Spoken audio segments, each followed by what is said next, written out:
Hi, this is Steve from SewingGold.com. This is a Reliable 6000 SM SewQuiet motor. This motor has an issue when we tried to plug in the synchronizer. The receptacle, if you see it in the picture here, or in the video, grab my screwdriver, this piece right here went in the machine, or in the motor. So sometimes when they put these together, they're not going to push them through properly because they've got like little wings that have to snap onto the edges here. So what I'm going to do is I'm going to take off 4 screws, just 4 screws. Hopefully you can see this in the video. 1, 2, 3, whoops, 3, 4. They're Phillips screwdriver, or Phillips screws. You're going to need a long Phillips screwdriver, nothing really short.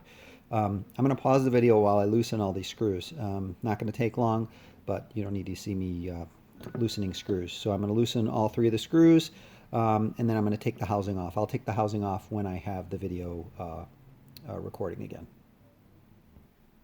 Okay, now I have all 4 screws out. All I'm going to do is lift the housing up, and then I'm going to grab the little receptacle here. It's usually in the position you want it in, but as you can see right here, grab another screwdriver. If you could see it, hopefully you could see this part. Right here, there's like a little nub coming out. Okay, that piece goes right there. On this side, it's flat. So this side is flat. This side has a little bit of an opening on it. So that little nub coming out of there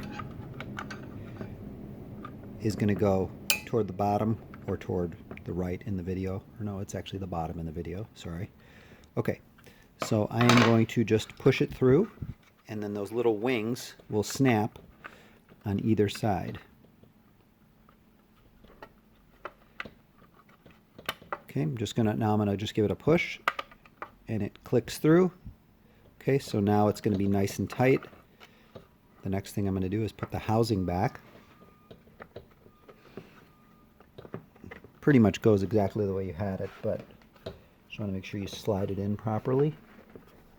And once you get the screws in there, it's going to be nice and tight.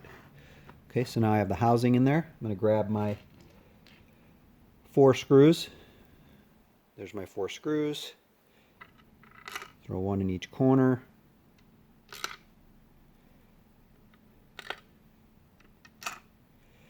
Then I'm going to screw them back in. Once I screw them back in, we're good to go. So hopefully that helps you if you have that issue with the Reliable 6000 SM SewQuiet motor. If you do have the same issue, please use the video. And if you have any comments, please leave it in the messages below. I hope you enjoyed the video. I am Steve from SewingGold.com. Thank you.